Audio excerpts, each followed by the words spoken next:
This is a Silverbird documentary.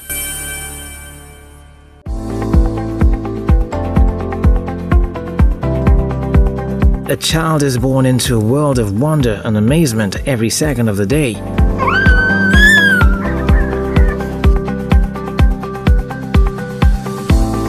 A crawl, and then come the first steps. What makes a child differ from another is the culmination of a variety of factors that include ethnicity, religious beliefs, social class, their education, and their families.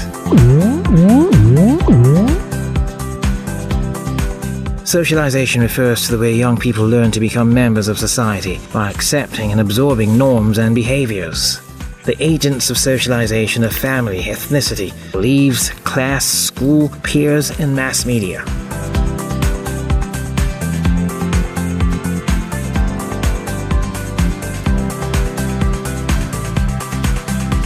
Let's take a look at the first and most important agent of socialization, the family.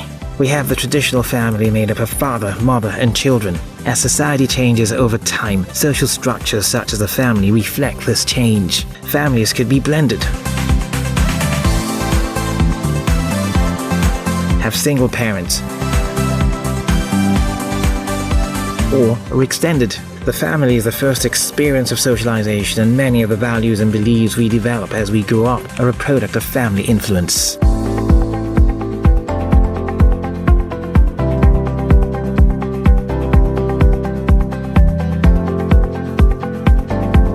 My name is Chiadi Undu. I'm a counseling psychologist, and I've also trained and specialized in cognitive behavior therapy. That's actually my field of preference, and I work with stress management, young adults, and addiction counseling.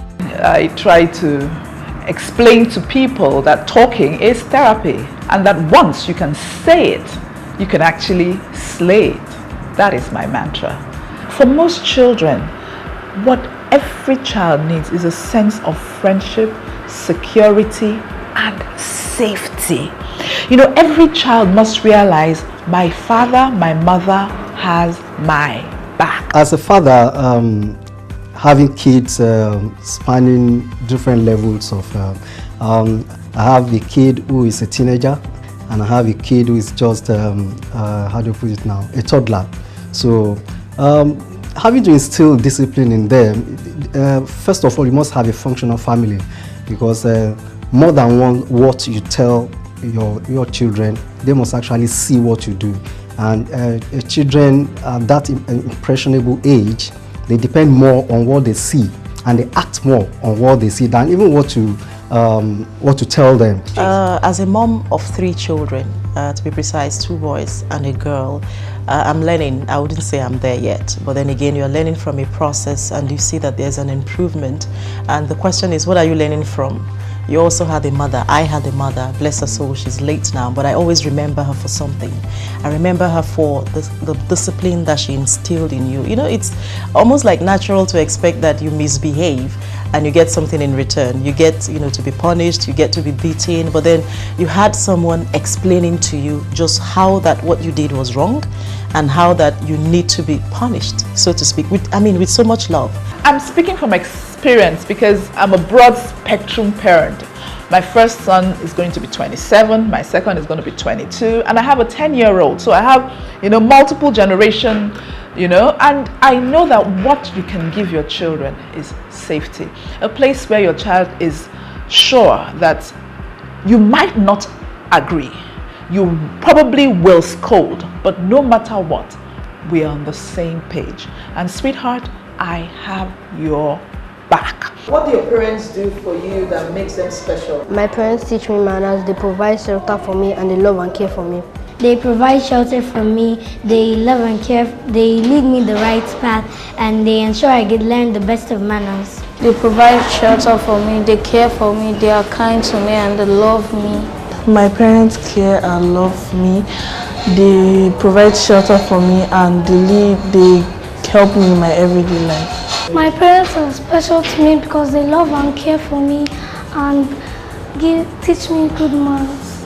They provide shelter. They also cook and clean. They teach me manners and pay my school fees. What political party do your parents prefer? Do boys get their values from their fathers and girls from their mothers?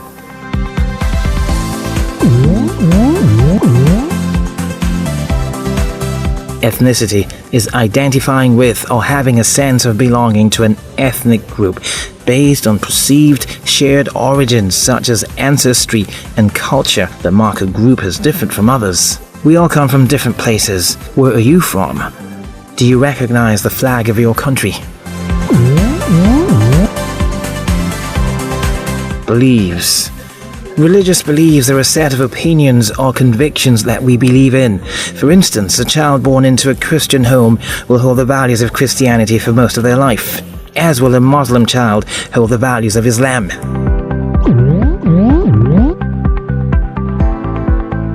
Class and status are hierarchical social groups made up of members of a similar economic position.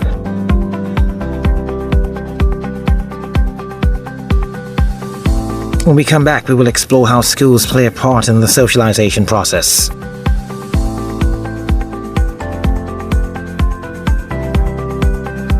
Twinkle, twinkle, little star, how I wonder what you are. At school, we learn not only from the academic curriculum, we also learn social values and behaviors from interaction with teachers and other students. I try to make them understand the values about life, develop in them right attitude, positive attitude towards life itself, build in them the confidence they need to interact with the world, outside world, and wherever they go. Respect and obedience of authority. Children learn that to be successful, they must be quiet and wait for their turn. To even act interested when they are not interested at all, and to please their teachers without alienating their peers. As a class teacher, I also try to make them understand the diverse cultures we have in Nigeria, to understand the importance that regardless of the different cultures we have in Nigeria, they are so important in interacting with one another. And one of the reasons is to avoid discrimination, because once a child does not have an understanding of that, there is a great tendency that the child tends to discriminate against other culture. Life skills is the ability to understand the importance of educations and their future roles in society. Why is education important to you? Education is important. Like, I want to be a medical doctor, specifically a surgeon. But to do that, I have to go through primary school, secondary school, university, and medical school. I want to become a footballer. I want to be a doctor. I want to be a pilot. I love planes. I want to fly a plane someday. I want to be a doctor. I want to be a nurse. I want to be a doctor. I want to be a doctor. I want to become a doctor. I want to be a doctor. I want to be a mechanical engineer. I want to be an engineer. I want to be a writer because I like stories. I want to be a pastor. I want to be a scientist. An entrepreneur, and I want to become an entrepreneur because I love to be independent.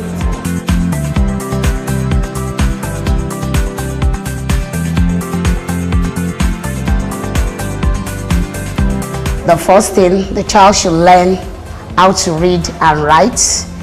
Aside that, it's not all about reading and writing.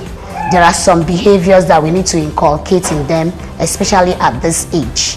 For these little ones, we need to teach them good character, how to greet. As children, they should learn to use the 5 magic words. That is, please, sorry, excuse me, pardon me, and thank you. These are all part of the hidden curriculum that are subtly taught by teachers. Peers influence the development of our social behavior. There will come a time in life when the values of our friends and behavior contradict what we have been taught by our families, and it's up to us to decide which norms and values to keep and which to get rid of. Peer pressure is an example of how peers influence us. Teens, for instance, are pressured to drink alcohol and abuse drugs. Peers also influence the movies we watch, or even the music we listen to.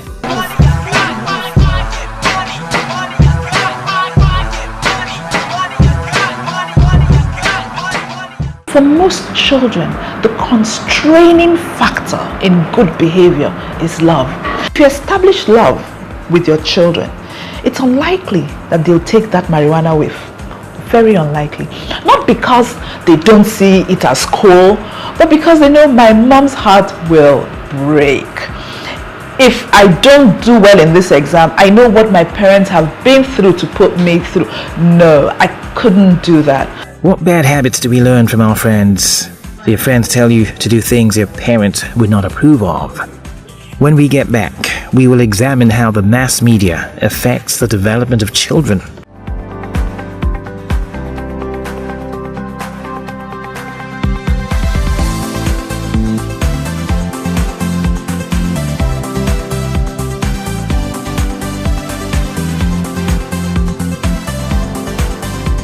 The mass media has a huge influence on our children.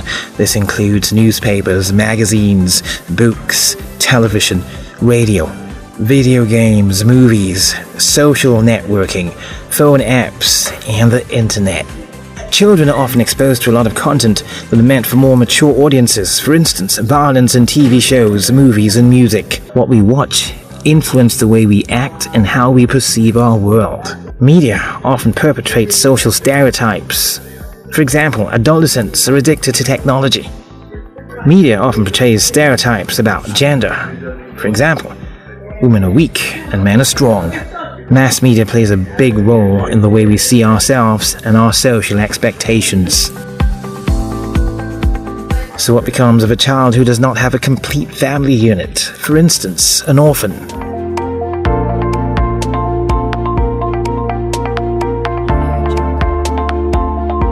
We at Arrows of God, we are committed to bringing out the best in the children. Their hidden talents, it could be academics.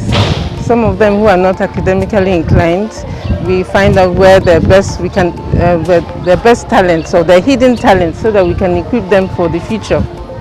To be useful members of the society.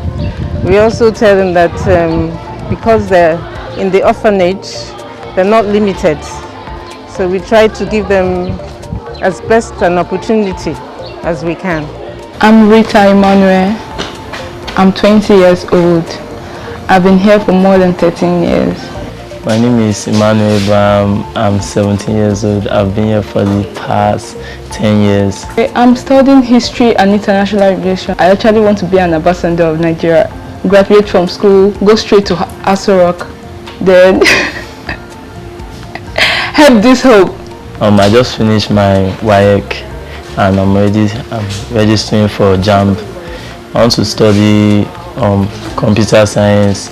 So practically I'm basing more on software designing. So design software, be able to, as I'm designing software, I want to boost the economy of this country, make more money and come back to this one. What has the experience been like so far? My experience has been fantastic so far. You know, growing up here, going outside to meet other people, and you still have things, same thing they have. I can't describe the way I feel whenever I go to school and I see some people like they don't have some things and I have it. I'll be like, I don't have parents and I still have things that I can still stand on. You know, it's always good. My experience in this home is very nice. They really took care of us, make us feel as if we're lacking nothing, even when we go outside, because most times I school outside, not inside this place. I meet others, it's as if we're the same, as if them also don't have parents like me, but it's very nice. This one really make me feel great. What about your relationship with the other kids here? I told you before, I've been here for the past 10 years. I came here when I was small, so I know what it feels like when you are small, how you relate with your other ones. So the same feeling inside of me. I try to put it on them, make sure they are not feeling any sign of unrest. So make them feel okay when they are around me, feel comfortable, take me like their elder brother. My relationship with them is very good, just like a senior sister to them. When they do something wrong, I scold them. When they do something right, I praise them. I play with them like babies, and I still shout at them as usual, you know. Tell us a bit about your hobbies, what you like to do. I love to dance, I love to read novels, I love to talk, to gist.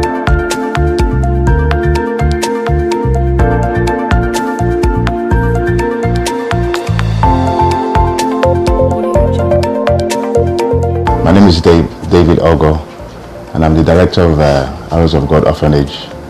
At what point do the kids leave the orphanage? Well, it's impossible to do that, otherwise we have failed. I mean, that's the reason why we're here in the first place.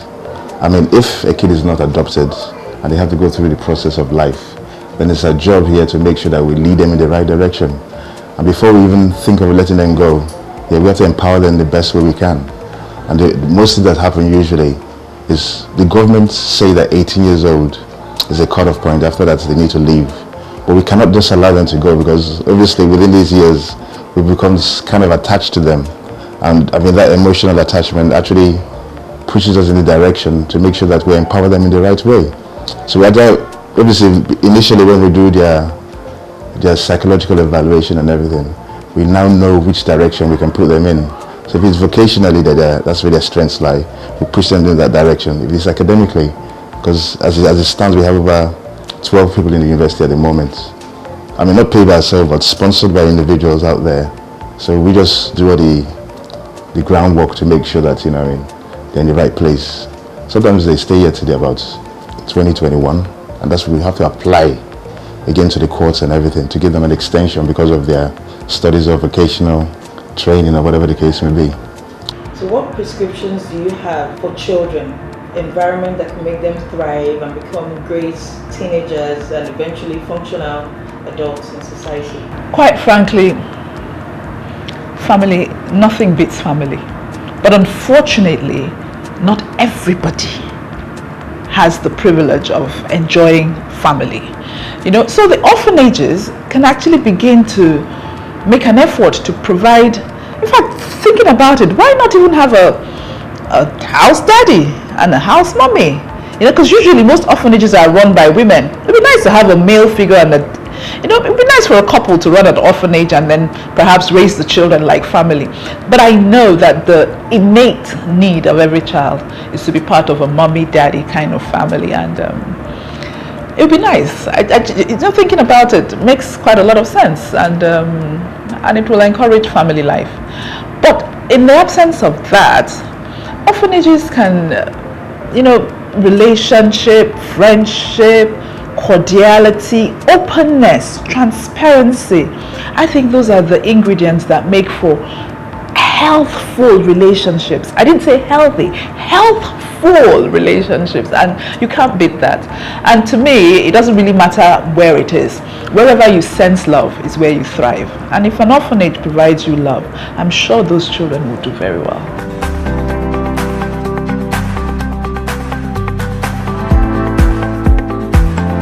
In the final part of this documentary, we will explore what parents need to do to ensure that children develop into well-behaved teens and eventually functional adults in society. Here are some parenting goals.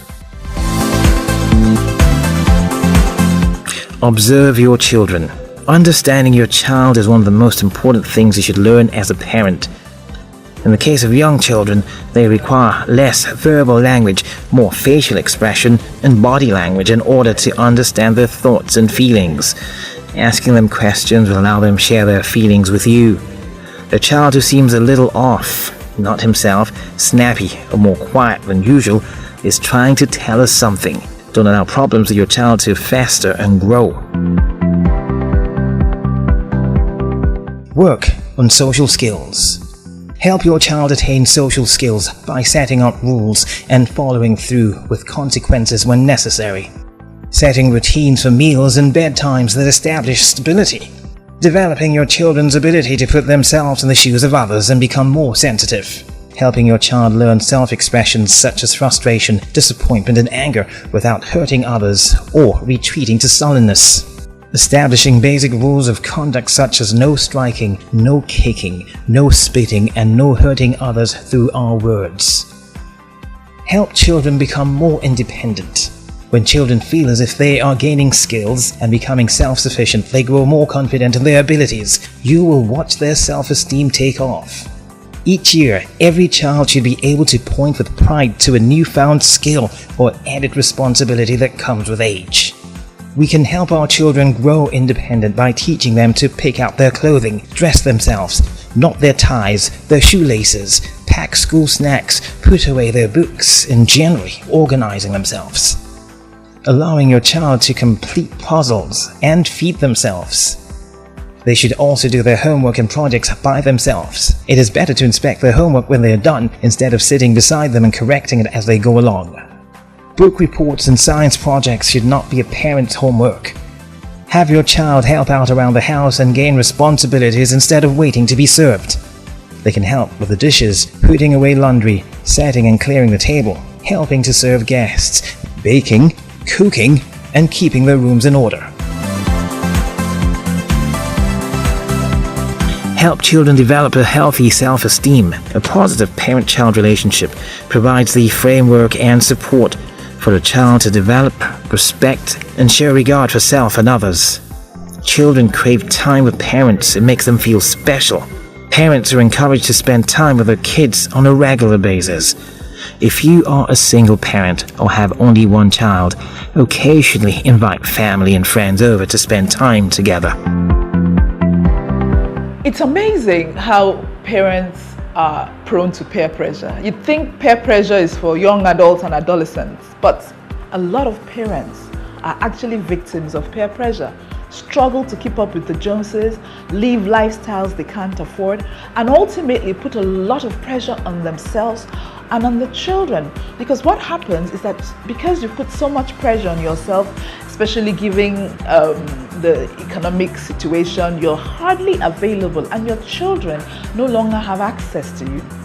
You know, and for most children, what every child needs is a sense of friendship, security, and safety. You know, every child must realize my father, my mother has my back. And nature abhors a vacuum. If you don't fill that vacuum for your child, something else, someone else will. Social media, Instagram, anything, you know, or some funny person on the web.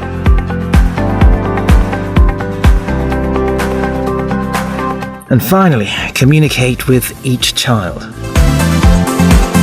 Our children should never be afraid to speak with us. Talk to your child each day, even if it's just for a few minutes. Put down your mobile phones and make eye contact while having a conversation. Speak to your child in a tone and with the words that you wish them to use with others. Express your love every day, no matter how tough the day is. Is the consciousness of what the everyday life of the child demands, and how that we are ready to make sacrifices, how that we are ready to strike the balance between being busy, earning the money, which is good to take care of them, but do not forget all the money without a properly brought up, psychologically balanced child, without a child who understands that society is not about money but about values and ethics, and you know, the value system really addressing what it is important as much as it's important to give the child money to buy things for school and all that, but the child needs a lot more than just gratification. It's very important in the world that we live in that will keep these children around. When I mean keeping them around, I'm not saying that each time, maybe 24/7, they have to be with you, but the point is that they should find it comfortable for them to come around and tell you things, and so that they don't hide a lot of things. Most of the evils we've seen some of these children perpetrate is because they find it very difficult to relate with their children, and when they can't relate with their children, they have to relate with outsiders, and outsiders don't have any stake in your children, so they can do whatever they like with them. But if they know that, okay, I can go to my mom, I can go to my dad and say and be free with him, In doing that, you'll be able to know what they do outside, and if there are things that you have to correct them. If there are things that you have to encourage them, you encourage them. If there are things that you have to reward them, then you also reward them. In doing all of this, I think the children will be roundly developed, and every other thing is left to the hands of God, so to say. So for me, honestly, the key in parenting is relationship, love, safety, succor, nurture, and stability. Just be your children's friends. Let them be able to be open. Realize that, hey, mom too has limitations, and that's what it is. And no matter what, we're family. We're on the same side, and we'll pull through together. It's about you turning into the child I pray you will turn into. We have the potential to change children's trajectories for the better. The community pays a huge price later in terms of the problems of the next generation, whether it is educational achievement, economic productivity, or good citizenship. Our ability to effectively parent the next generation will determine a healthy and prosperous society.